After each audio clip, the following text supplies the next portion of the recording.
Good morning, everyone. Good afternoon, good evening, and welcome to the New Energy Advancement Hub, which is a platform focused on promotion of energy transition and new energy technologies. My name is Tatiana Mitrova. I'm founder and director of the New Energy Advancement Hub, and today we have, unfortunately, quite a sad topic to discuss. We will be talking about the implications of the wars on the energy transitions. And I'm happy to introduce my guest today, Marc-Antoine Eyl-Mazzega, who is director of the Energy and Climate Center in Ifri, and who has a lot to say on this topic. Marc-Antoine, welcome. So glad to see you here. Tatiana, good morning, and likewise, it's a real pleasure, and congratulations on the founding of NEAH. Really a great initiative. Thank you, Marc-Antoine. So, let's start. What do you think? We've used to live 80 years in Europe without any major military conflicts, and now war in Russia and Ukraine, or war in the Middle East are there. Maybe more conflicts to follow, unfortunately. How does it affect energy transition and basically the whole global energy system? Yes, I think, Tatiana, this is the central, it's a fundamental question that you are raising.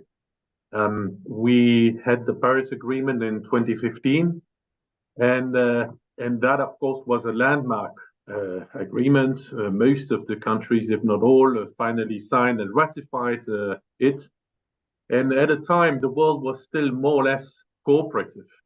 We still had more or less balance of powers. We still had a functioning G20, although there were signs that things were, of course, probably going on a more disruptive path, and we had the Crimea annexation already. But if we circle back to 2009, 2009 was, I think, one of the last moments of a very functioning global governance. We were just exiting the economic and financial crisis, and we had the G20 Leaders Summit in Pittsburgh, and an incredible gathering of leaders, which still had some very productive relations, and they issued a joint statement at the end of the summit, claiming we are going to put back the world economy on a sustainable growth track. We are going to basically make the world economy more robust, more resilient, and more sustainable. And what happened after that is, unfortunately, the economic revival in China was very carbon intensive, a lot of heavy infrastructure.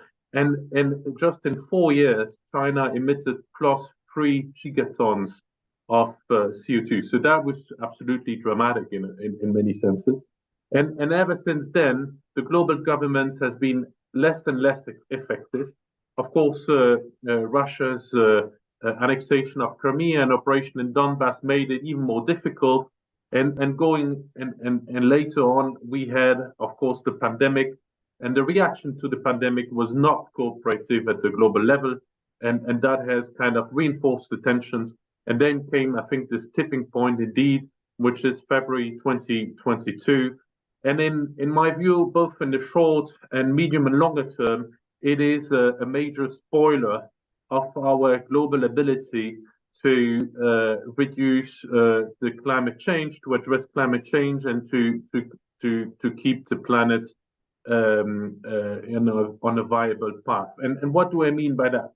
I think on the short term, what this war has triggered is, of course, a major environmental disaster beyond all the destructions and killings and sufferings, which are, of course, very, very difficult to grasp because of the scale of the damage and the suffering. Now, if we look at the environmental situation on the short term, it means a severe destruction of biodiversity. It means a lot of gases and fires and flames, etc., which are very harmful for the environment and for the climate. It means, of course, explosions such as on Nord Stream, which have led to a major leakage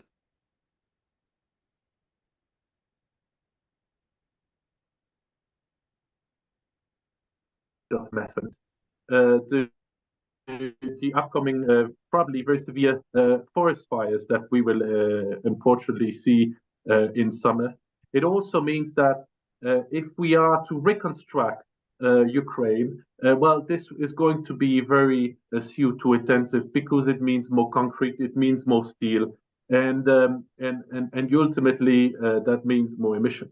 And what I think is also unfortunately very concerning is that, of course, it has made the energy transitions much more costly because it has fueled inflation, because it has fueled high interest rates, and especially because it has weakened the ability of many emerging economies to really do the necessary investments, and because simply the sovereign debt crisis has become much worse.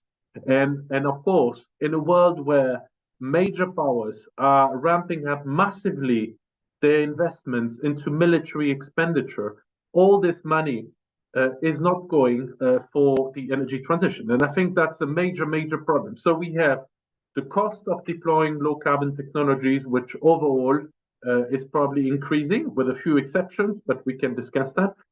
Then we have much more strained public finances.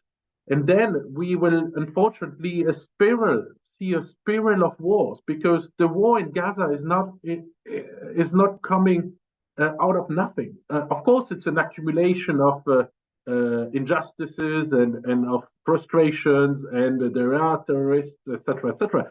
But nonetheless, the war in Ukraine, Russia's war in Ukraine, is opening up a lot of spaces for regional actors to take action. And I'm afraid we will see more of such actions to come, which will be further disruptive. And to put it in a different wording, I think I was very struck, Tatiana, by Narendra Modi's words when he was in Samarkand at the CSO meeting in September 2022. So the Indian Prime Minister was quoted telling Putin, well, this is not the area for war, basically for cooperation.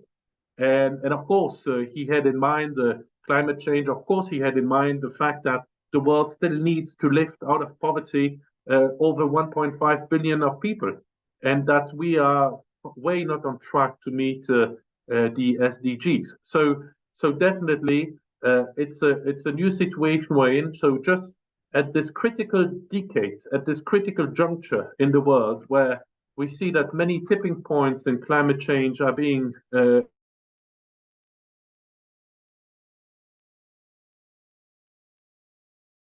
unfortunately reached, we dangerous world we've ever seen, ability to deliver on this critical decade, unfortunately. Yeah, that sounds really disappointing.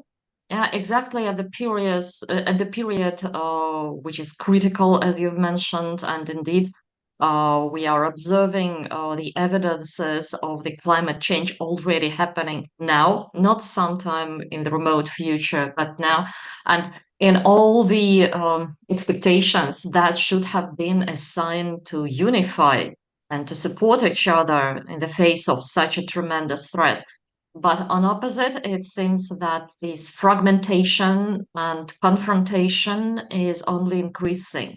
So what we see now, remember this energy trilemma, yeah, which is a triangle where you are trying to balance economic growth and affordability, environmental consequences, and energy security. So right now, it seems that energy security is getting its importance back again. For a period of time, there was an impression that everybody is focused on the climate and environmental dimension, but now energy security is regaining its importance.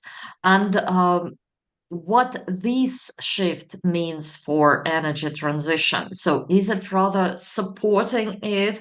Yeah, because for many countries which are relying on the imported energy, that should be a good stimulus to focus more on local renewables.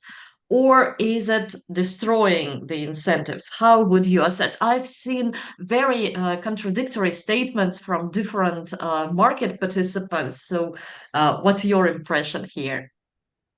Yes, indeed.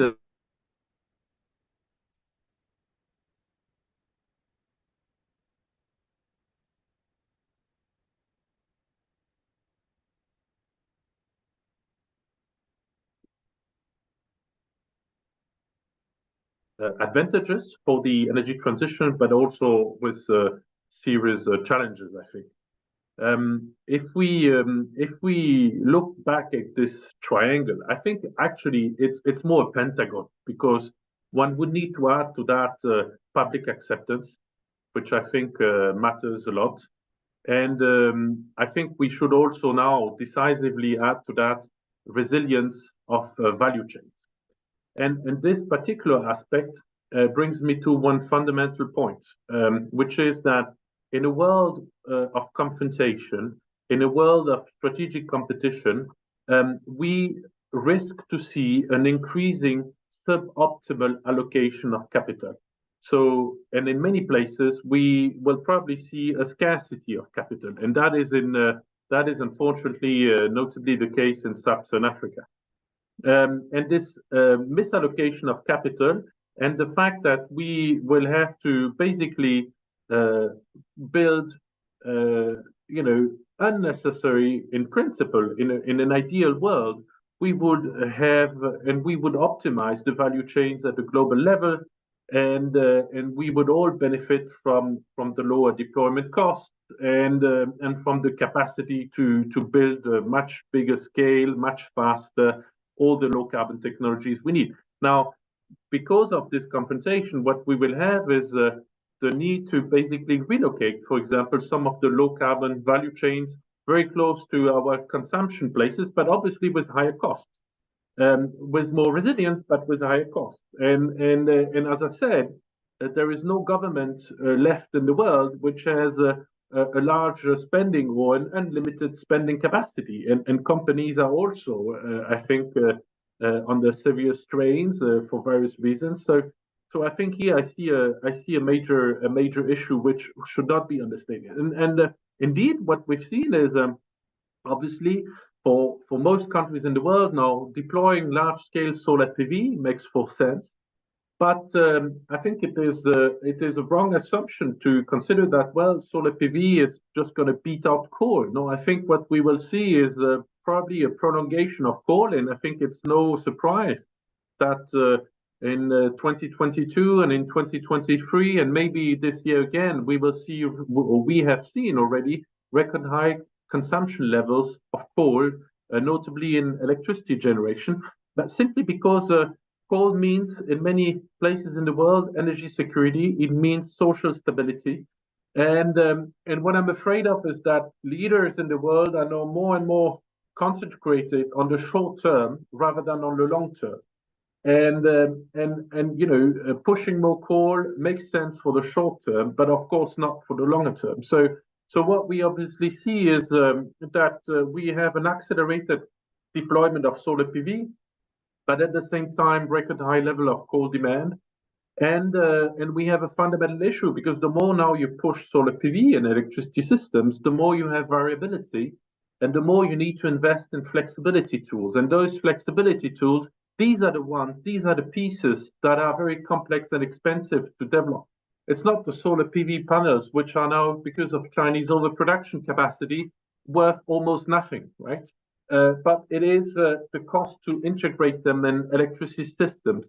And the problem with that is the grids in many countries are underdeveloped. They need severe modernization, and they are not flexible. And all these digital tools, etc., plus flexibility tools on the demand and supply side, they come at a cost. And then comes the question, who bears those costs, right? So typically in Europe, it's basically all the consumers, because these are regulated tariffs. And so, but in many parts of the world, well, the consumers can't pay all that. So often it's the governments that have to, come up with the cost of grid enhancement. But governments have to make strategic choices, so buy weapons, have fossil fuel subsidies or subsidies to the agricultural sector or to the coal sector, or invest into grids. And often there is not enough money for everything. So I rather tend to be a bit more balanced on, whether it is a real call for accelerating the deployment of low carbon technologies.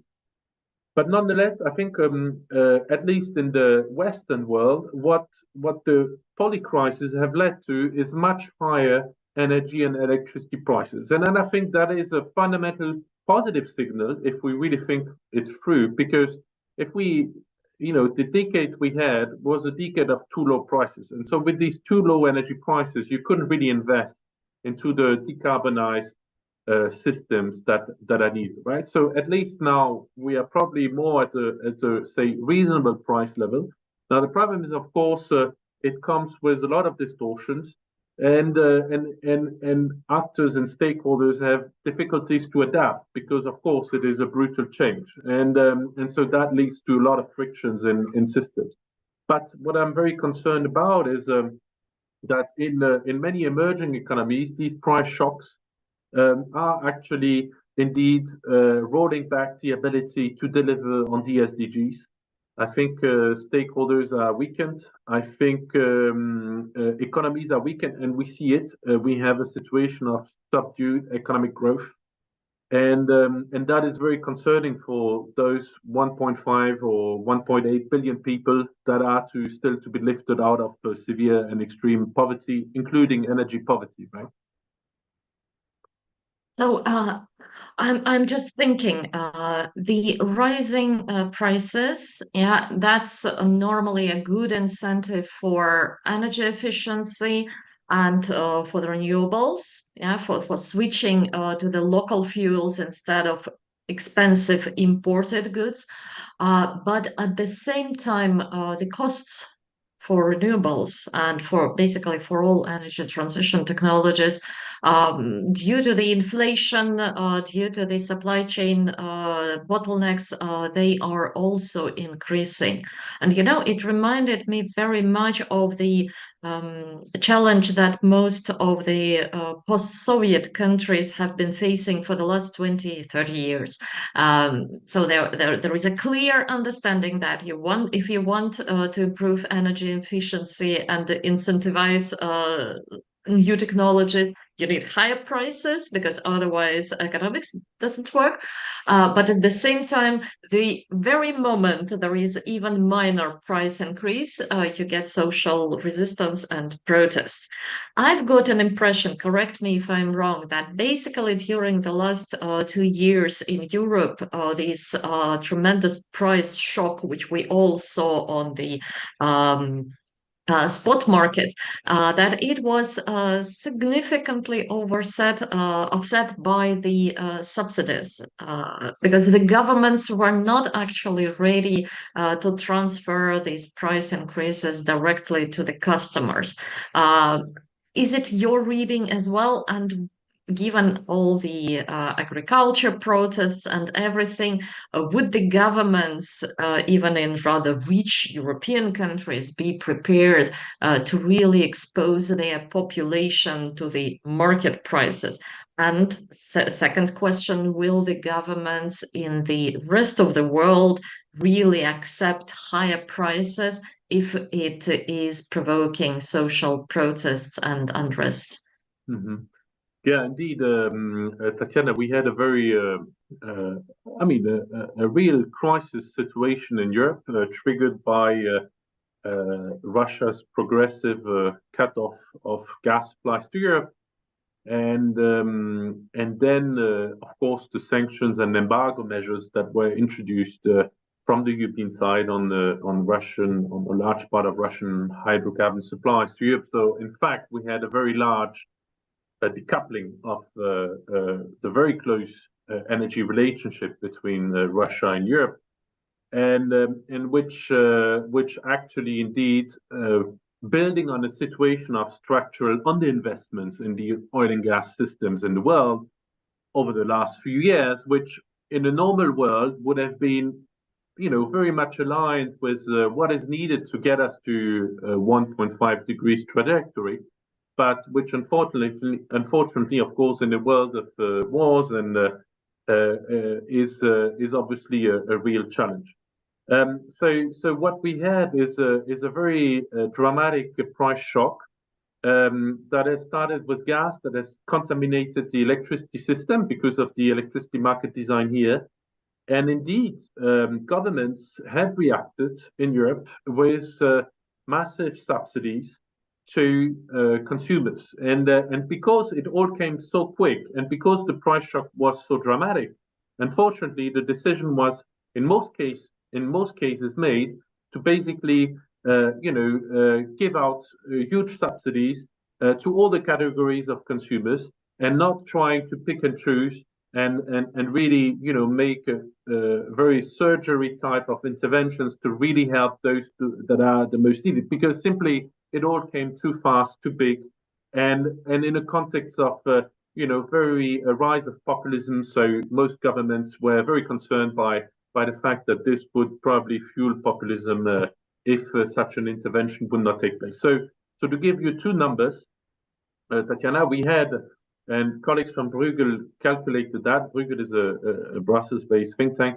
They calculated that basically governments hand out in Europe 600 billion euros subsidies to the various categories of consumers to alleviate the pain of the rising energy prices. And what we did calculate at Ifri is that the additional energy input costs for the period 2021-2024, if we compare this to the period 2015-2020, say, was about plus 600 billion euros. So we have overspent because of Russia's war and because of the consequences of that, 600 billion euros as consumers in Europe for our oil and gas imports. And of course, in total, these are 1.2 trillion euros at a time of very, very strained public finances, at a time of very narrow GDP growth trajectories. So in fact, we even had a technical recession last year in Germany and in the UK. So, the margin of maneuver has really narrowed. And in that sense, I think Russia's war on Ukraine is not just the war on Ukraine. It's also basically an aggression on our ability to deliver on the energy transition. And indeed, I think consumers were shelled largely in many countries because there were regulated tariffs, because there were these redistribution measures, or because, for example, VAT on gasoline supplies has been reduced, so that people could still fuel their car at a say acceptable price to them. But I think what the crisis has shown is that overall, if you take an average household in the EU, the average household would spend very, very, perhaps just 10% of its budget on energy.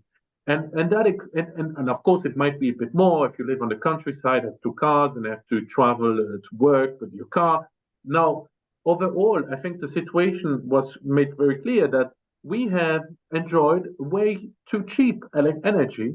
And that, of course, if you want to decarbonize, it comes at a cost. And I think this has been well understood. The other very good lecture of all that is that even in the country in Germany, where they like to compare the cost of nuclear with the cost of solar PV and saying, you must be totally nuts to continue investing into nuclear when solar PV is so cheap. I mean, even the country in Germany, what is now on the table is no more a discussion to compare apple and potatoes, which makes no sense, but the discussion has moved towards what is the cost of the electricity system as a whole. And that is very important because it shows that the debate is much more mature. And then I think what we also now have, luckily in Europe, we now have a situation thanks to those crises where also the debate has much more matured in terms of looking into what is the cost effectiveness of various policy measures in terms of abating CO2. And before that, we were like in a three-star restaurant where, the Germans said, oh, as a starter, I have wind and solar PV. And the French said, oh, as a main, I'm going to take nuclear. And now I think we are in a much more reasonable situation where everybody understands that the real issue is to eat very fast, and we don't really can choose the menu anymore. So we have to take whatever we have and whatever is served. And so obviously we have to use all the options available. And I think that makes a lot of sense. Now, what you point to, Tatiana, is very crucial, which is that we now have the fundamental issue of climate justice on the table everywhere in the world between emerging economies and say the North, which includes Russia and China, by the way, and especially in our societies between the poor, the rich, between the high emitters, the low emitters, etc. And that is very central. And I think here, unfortunately, the debate is not mature. Why? Because we have too much populism, because our ruling elites have turned, for a large extent, to become climate populists themselves, which means that they do not deny climate change like some populists would have done, but they simply consider that, well, climate change is coming for sure, but we will cherry pick the policies and the solutions that we will push, and we have to be worried about social consequences, etc. Which, of course, if you really want to address climate change seriously, it has to be done in a comprehensive manner on all fronts, and you cannot consider that this is a thing for one ministry, and we will just work on the electricity sector, say, and we will leave aside the agricultural sector and the industry sector, or the transport sector for a while, or put things on pause for various reasons, notably the populist pressure. So I think that is the real problem we are now facing. And again, what makes things very difficult is 4 years ago, we could have addressed that in raising public indebtedness further because we had low interest rate. We could have done that because interest rate was so low that companies could borrow nearly for nothing and do the required investments. So we could have we had the luxury basically to even consider the very expensive options. And now we have to, make that all much more rational, and that is complicated indeed in a situation of when the war is continuing, when public finances are strained, when there is a lot of social instability, so that makes the policy equation in Europe indeed much more complicated and much more leaning towards this Pentagon I was mentioning earlier on. Yeah. What do you think? There are lots of discussions these days, especially after certain statements of the French president regarding militarization of the European economies. So, is it serious, and would it directly affect the funding available for green European transition and all these subsidies and grants and support and everything? Well, we already have one very clear situation, which is that the European nations used to spend a lot of money to development aid in the world. And these funds available for development aid in the world have been shrinking because a big chunk of that money is now going to Ukraine to support Ukraine. And you know that at least 50-60% of Ukraine's budget is directly now supported by, say, the West. I put this in a general sense.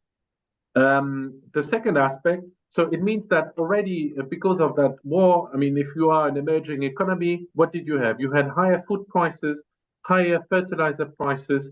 You had, because of the higher interest rate, you were siphoned off all possibilities to tap liquidities. Your borrowing costs have gone through the roof. Your sovereign debt crisis has just become much worse. And you have available much less development funding, and which still matters a lot. And if Russia replaces, say, France in Sahel, obviously Russia doesn't come with any cent, right, for development projects, etc., etc. Now, if we talk about Europe directly, yes, of course, we have now most European countries that are going to spend 2% of GDP, if not more, because in the case of Poland, for example, they spend much more on military expenditure. So that means that in the context, which I already mentioned, of subdued economic growth, so fiscal revenues are flat, if not decreasing, the public indebtedness is growing, and then you have to spend much more on military, and you have to spend much more on reimbursing your past debts, because interest rates and sovereign debt, of course, costs have been growing. To give you an example, in France, we now spend more on reimbursing our debts than on education or military expenditure, even if we have increased for the last 4 years steadily every year the military budget.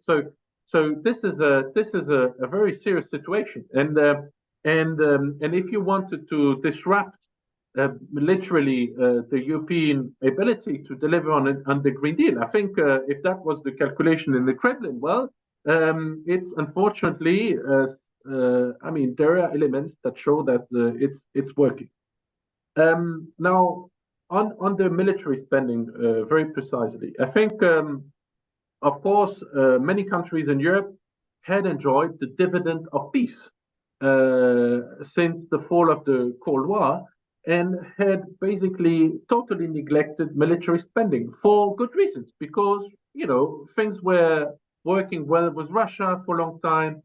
There was no more threat of a war in Europe, and so governments decided to spend on their money elsewhere, on education, on social spending, on anything but military, obviously. And now we have to roll all that back, and especially at a time when we are no more sure that the United States will continue its commitment, of course, to play and pay its part for Ukraine moving forward this year and in the next years.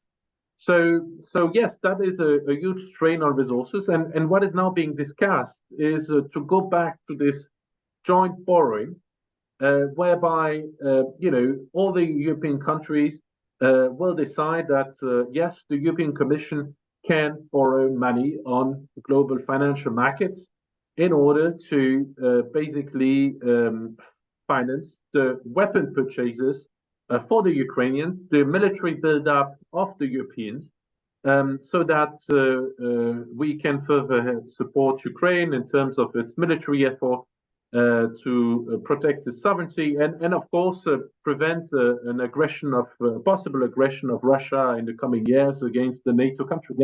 And of course, there is no ability to fight climate change and to do the energy transition without security. So this investment into the security is in many ways a necessity if we are to deliver on the energy transition. But again, the things are so complicated. The investment wall we are facing is so complicated and is so huge that obviously we will not be able to sustain both. And if we are to choose, of course, military spending will come first. That's no doubt, because Ukraine is fighting for its very existence, and so can it be at some point for the European Union and for NATO. So obviously, if the choice is to be made, the priority will be for military spending, obviously. But so hence why I think the words of Modi, and I think it's interesting that it was him from India, from an emerging economy, not aligned, an ally of Russia, which has good relations to Russia. And when he said these very true words, I think that should really resonate. And at some point, I think we will have a situation when, now we have a situation when the, say, countries in sub-Saharan Africa or elsewhere are blaming the Europeans for not doing enough on the energy transition, for not spending enough on climate finance, for having double standards, etc. Now, what I think is we will have a situation soon when those same countries will actually recognize that a lot is happening in Europe. We have, greenhouse gas emissions decreasing by, close to minus 37, 38% compared to 1990.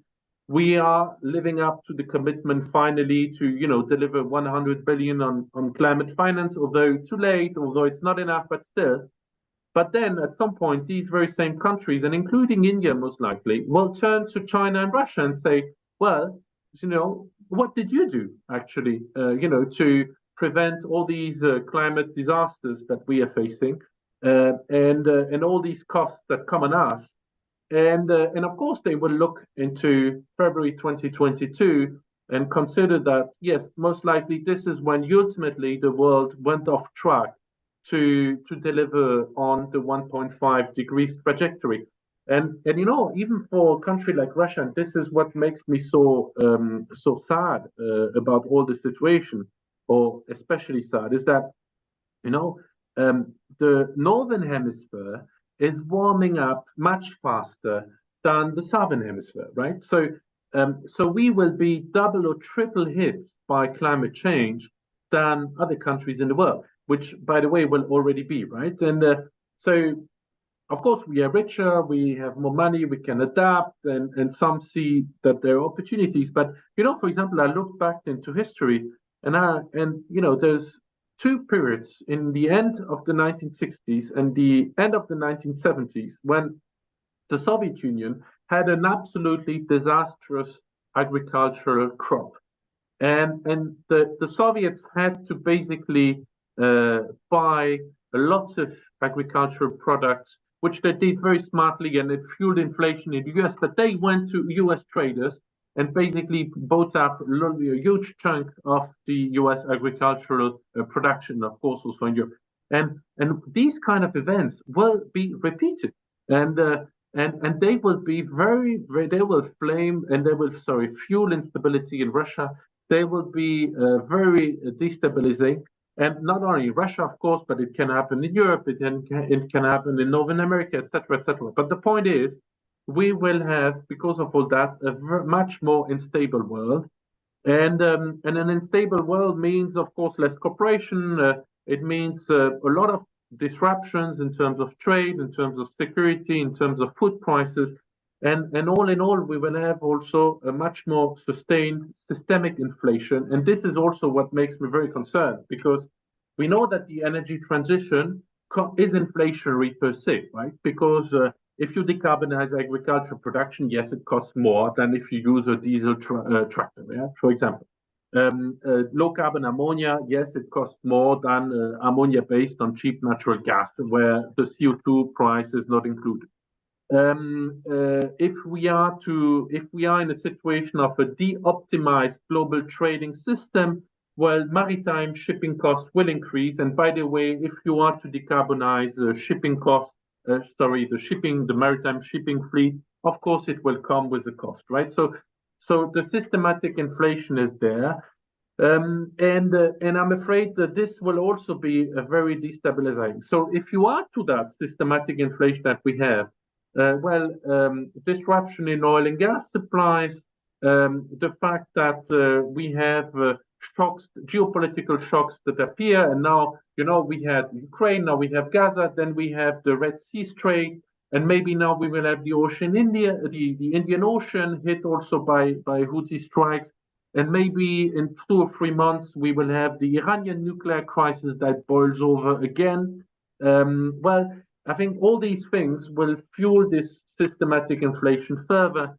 And there is one thing for sure, which is that this will make the world much more unstable, subdued economic growth, less ability to invest.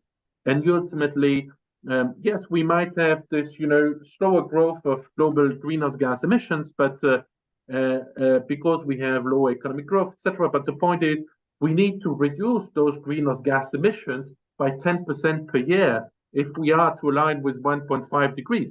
And it is totally impossible to do that, and especially if we are facing these huge destabilization factors, right?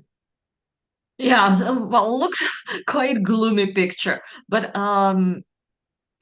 every year that we are not reducing emissions by 10% means that actually it comes at a price. Yeah, because we will have to spend more on adaptation and like fixing the climate damage, which is already occurring. Yeah, it's not something, some fantasy in the future. It's happening right now, and it will only increase as far as we know. So given those growing spendings for military purposes, for climate damage, yeah, for sustaining social stability, yeah, so it really sounds like mission impossible to have it all at once. But at the same time, I'm thinking, remember 2 years ago when the invasion of Ukraine started, most of the analysts were saying, oh, there will be the strictest ever sanctions imposed now on Russia, and Russian economy will collapse. It's impossible to survive. Yeah. So here we are 2 years later, Russian GDP is like 3.6% in 2023, higher than in many European economies. And basically, the economy has adapted It has redirected supplies of hydrocarbons from Europe to the non-OECD markets, primarily China and India. And though the revenues are going down, they are still higher than, let's say, in 2020 or 2016. So it's okay. Yeah, I mean, there is this reserve of flexibility and adaptability in the centralized economies, yeah, which are like um, designed for this mobilization approach. Yeah, I assume when you were talking about allocating money for the energy transition and for the climate investment, China is doing pretty well. Mhm. And again, it's a very centralized economy, which can be in administrative way, focusing on what is important for the country right now. So, what do you think? I mean, for me, it's an existential question about different political systems coping with tremendous challenges which are coming all at once. So, you cannot choose the problems you are facing, they are just coming. Yeah, these are all very difficult situations. Yeah, but do you think Western approach is able to work here? Yeah. Yes. Um, yeah. Very good points, Tatiana. Because you are absolutely right. We are now going to overshoot our carbon budget, which we still have 6 or 7 years of emissions left to be on a 1.5 degrees trajectory. So yes, we are totally going to overshoot that, which means that the issue of adaptation should now be absolutely central, no doubt about that. And the problem with adaptation is that it comes, you cannot pick and choose and say, oh, because now everything's out of reach, so we should just forget about mitigation or keep it, running just like that and focus and turn all our energies and resources to adaptation. We can't do that. So we have to still continue working on both. And an adaptation, of course, comes with extraordinary costs and the damages that will be related, of course, to the extreme climate events will be absolutely huge. So that is an immense challenge for the world to master. And you saw the discussion at COP28 in Dubai. We now have a climate disaster fund, but the money which is there, by the way, it's mainly European money. But the money that is there is just nothing compared to, it's just a drop in the ocean compared to the real needs, right? And of course this will boil up. Now if we look at indeed whether a central system is more efficient or can more rapidly and efficiently deliver on the scale of policies needed, etc. Well, on that, I think yeah, it has many dimensions, obviously. But what strikes me is in the case of, for example, an economy like Russia. Yes, you still have economic growth, but there is huge disbalances in the system, right? So you have, of course, the military industries that are probably rising at plus 50, plus 60%, and the rest is probably not everything, but is probably going down. And all in all, if you do the average, you come to that number. But I wouldn't hide those huge disbalances in the system. The next aspect, of course, is you have very high interest rate from the Russian central bank, which are obviously a real challenge for investment, and you have this huge inflation also in the system. So my concern is to some extent, yes, obviously the ability to maintain the military efforts in Russia has been understated and is clearly there, and we see it. Now, the ability to modernize the Russian economy going forward is, and to decarbonize it is, in my view, now much more in doubt than it was before. And all in all, I think it's a huge challenge because actually, it means that we could have done this in a very optimized manner between Europe and Russia, both needing each other, making money on that, and making it much less costly. Now, with that being now obviously impossible, it means that we will have higher costs in Europe because we have to work with alternatives which are not so good. To give you one example, the great potential to produce low carbon wind power from the north in Russia and to bring it to Europe, the low carbon ammonia potential in Russia, you name it, even the natural gas supplies from Russia, which are much lower carbon, shipped, for example, through the former Nord Stream 2 system to Europe than, for example, the LNG value chain is, because you have more boil off in the LNG value chain, that's for sure. But that is gone. So this is a suboptimal situation, and now if we really think it through, the Chinese, for example, well, yes, they can deliver at a much faster scale. They can think longer term. They are working on a 20, 30 years horizon. But a country like Russia is not, it's working on a 3 or 6 months horizon, right? And we in Europe, we have those regular elections, so we are more on a 5 to, at least at best, for the case of the European Commission, 10 years horizon.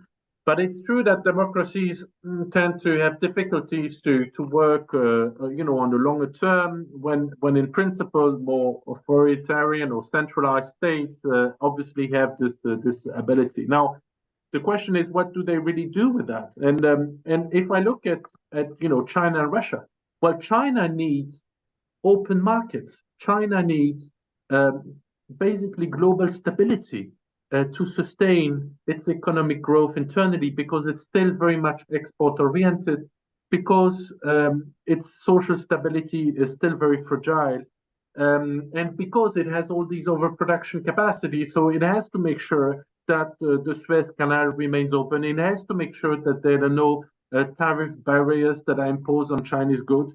It has to make sure that basically there is no war all across the European continent. And it has to make sure basically that also Iran and Israel basically do not go at war with one each other.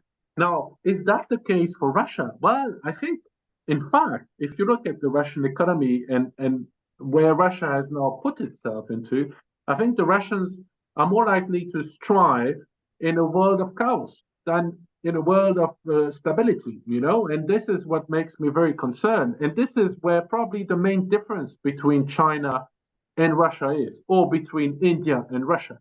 And India, by the way, has the same interests than China as far as a stable and open world is concerned.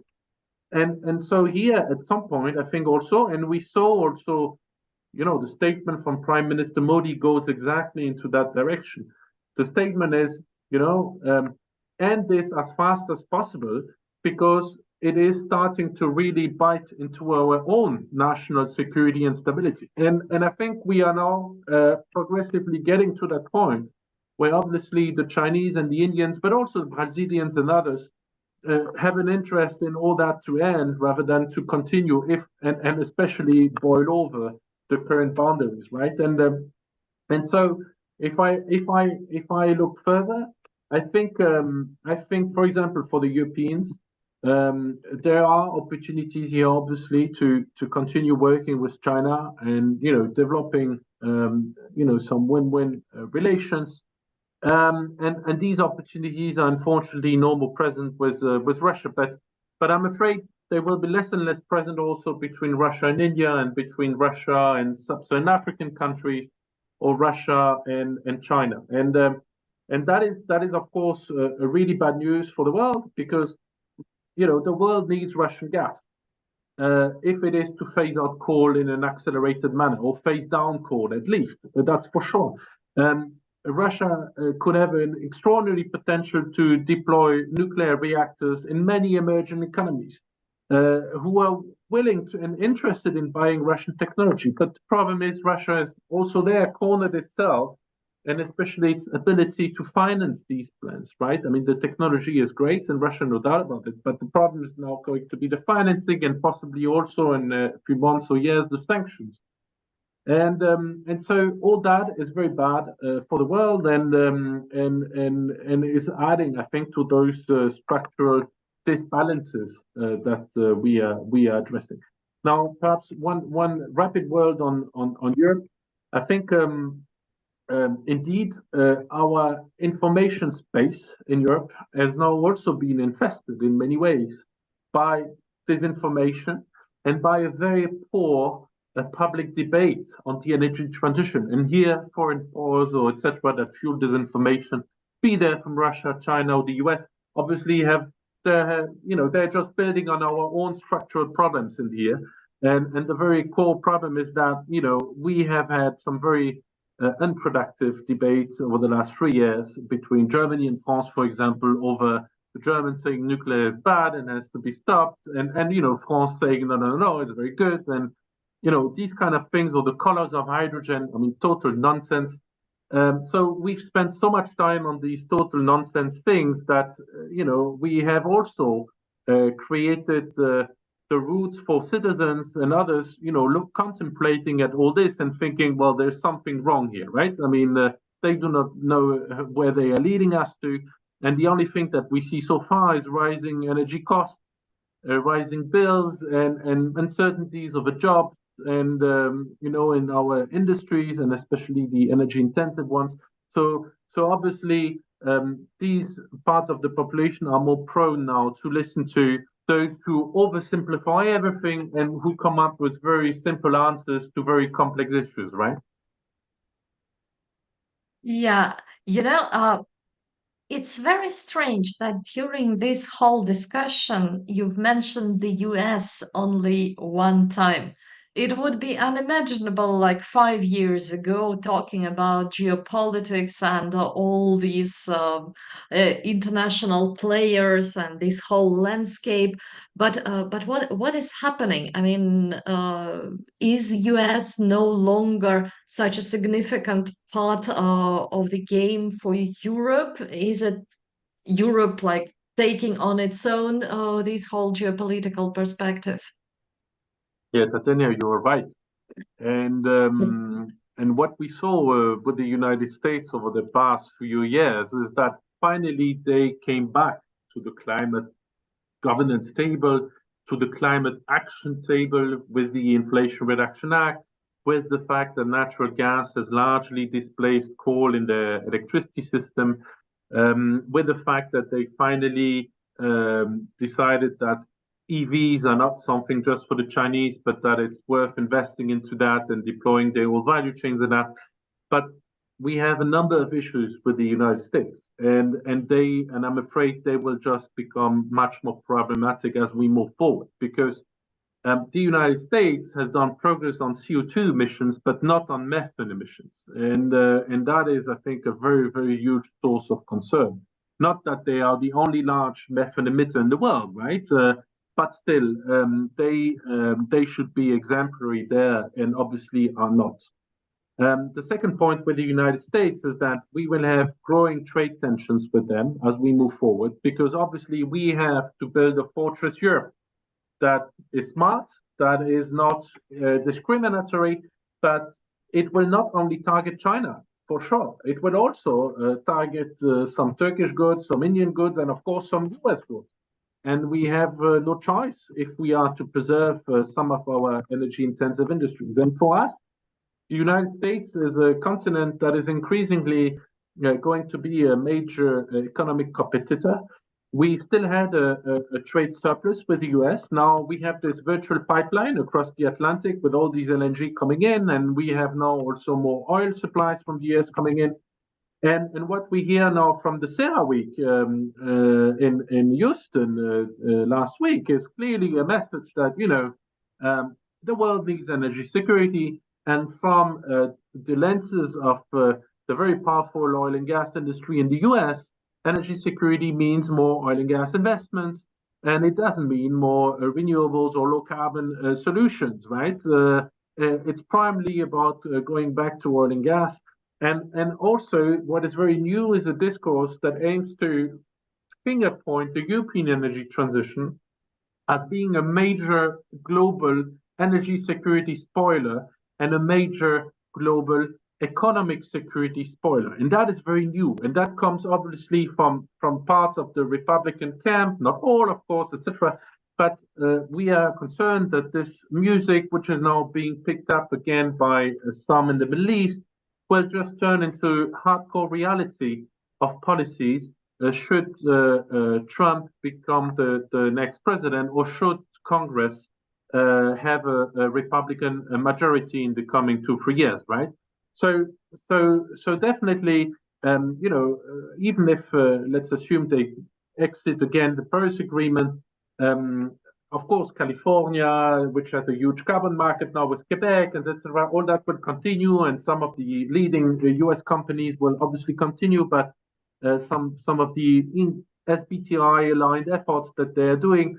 But all in all, I think there is a concern that yes, the United States, alongside to some extent now, Russia or China will be operating against our interests and against our own climate security. That is our ability to deliver on Europe's climate commitments without jeopardizing our social or economic stability.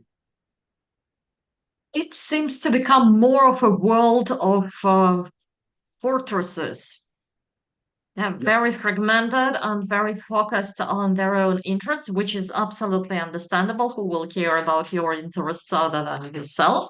But at the same time, it's really getting frightening. At the same time, there are some really strange recent developments, which I also wanted to bring to this discussion, because probably it is part of the silver lining here.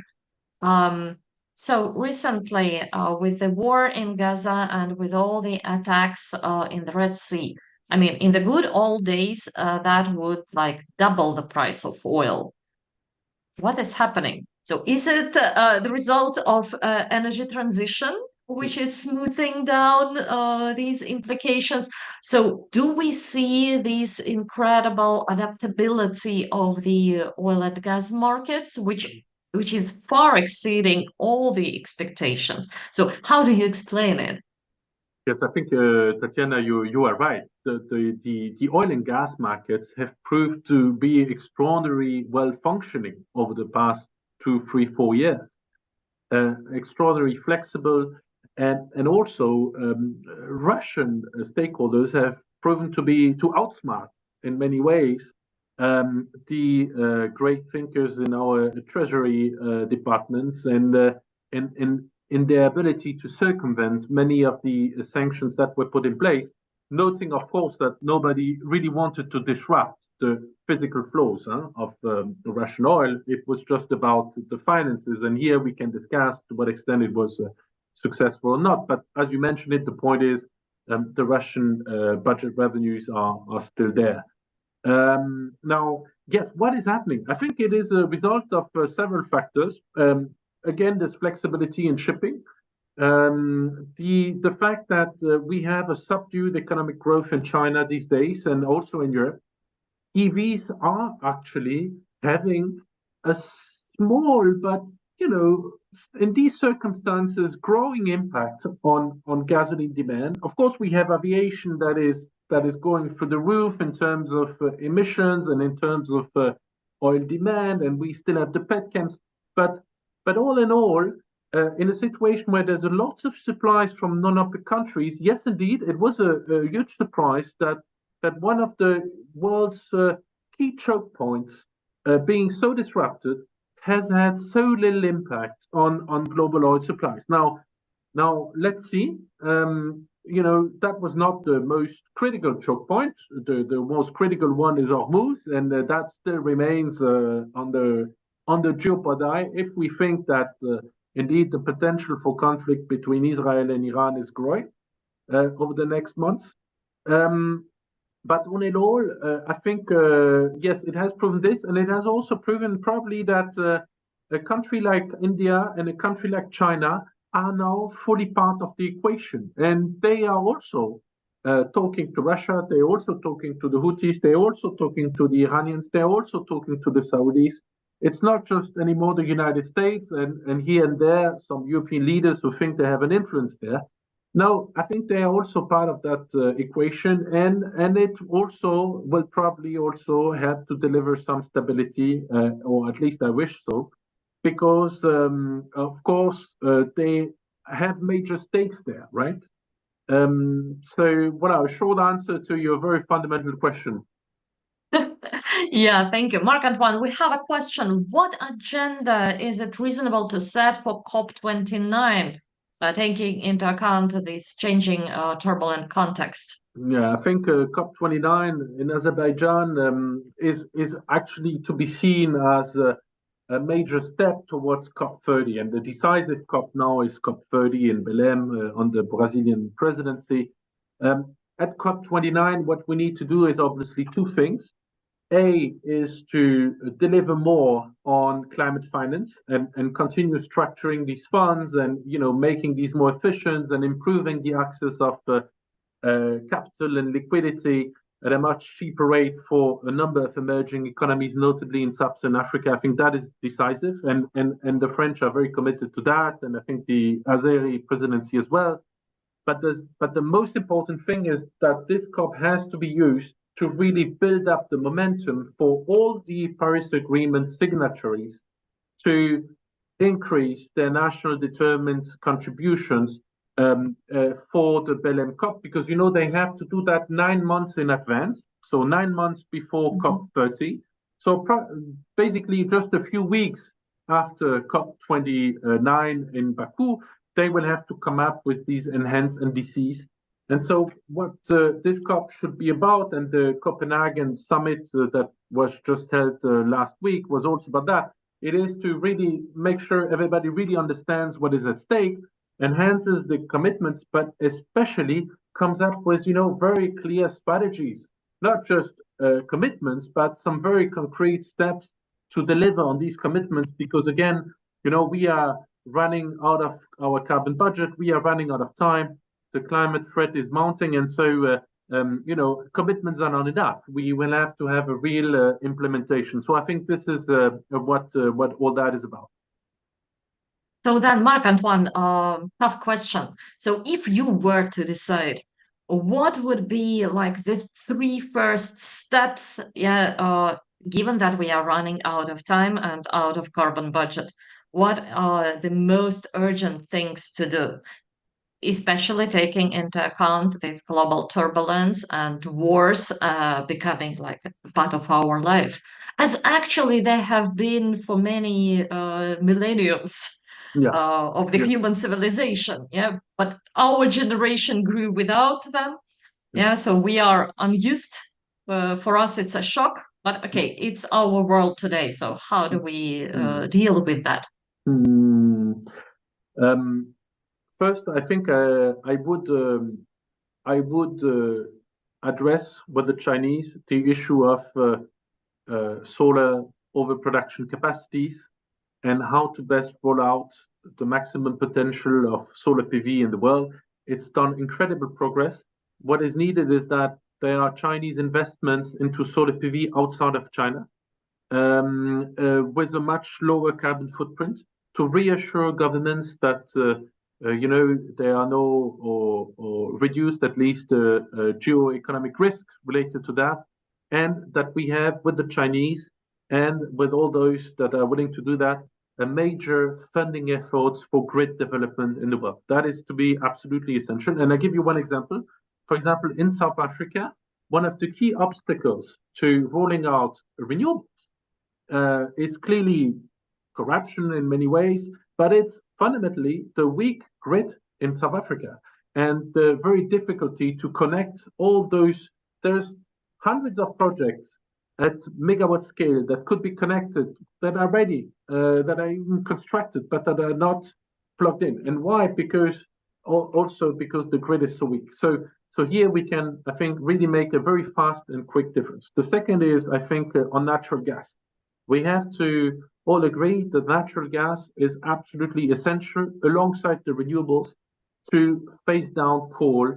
And we need, and that should be the absolute enemy is not, Ukraine, it's not the Houthis or the Palestinians or whoever. No, it is coal. That is our enemy in the world. And so we can, I think, here do a lot of progress in that, provided that the world is much more serious on fugitive methane emissions. And obviously, where you can act the fastest on these fugitive methane emissions is in the energy sector. It's much more complicated in the agriculture sector and the etc. But here a huge difference can be made. And I think thirdly, it will probably be yes to really monitor very precisely how countries are delivering on the commitments that were made at COP28, which are very reasonable, which makes a lot of sense. That is to really double down efforts on energy efficiency and roll out these renewables. And last point, I think, of course, that is for this decade, but then we have to work on the next one, that is nuclear. And here, nuclear, I would really like to see an initiative, a global one that also includes Russia, whereby we sanctuarize the nuclear sector from sanctions. We really decide that this should be an area where everybody cooperates to force the security to accelerate the rollout because the world will also need nuclear energy to be aligned below 2 degrees. And I'm not sure in the current circumstances that we will be able to achieve that because this whole value chain needs a lot of training. The security environment has to be enhanced. We still have to make sure that there is the non-proliferation is really implemented, and that there are no gaps there in these regulations. So, well, that would be perhaps in a nutshell some of my thoughts on that. Wow, thank you, Marc-Antoine. Yeah, that sounds like a plan, and I really like the way you put it. Like, coal is our enemy. Yeah, that is something to be fixed in stone. Yeah, because blaming neighbors or other countries, it's always the easiest solution, but it really doesn't help. And the real challenge we are all facing as a civilization, it's climate challenge. Absolutely, So, absolutely. so let's hope that reasonable thinking will win.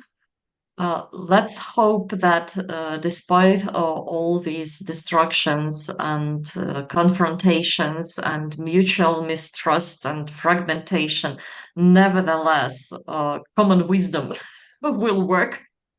Yeah. Thank you so much for all your comments. If you want to make any final concluding remarks. No, from my side, Tatiana, I think it was a real pleasure to have this exchange with you, and especially since we in Europe are tending to have too much conversations among ourselves and not involving the wider world. So I'm very happy about that as well. And yes, I look forward to being in touch and to hopefully have this conversation again, say in 1 year, to see where we stand, perhaps before COP29. That would be a big honor for me. Fantastic. Thank you so much, Marc-Antoine. And I would remind all our audience, don't forget to register for our next event, which will be on decarbonized molecules with Kirsten Westphal. We will talk about hydrogen and decarbonized fuels. So yeah, it's very European discussion. But I think it's important to be aware of what is happening. So thank you once again, Marc-Antoine, and goodbye, everybody.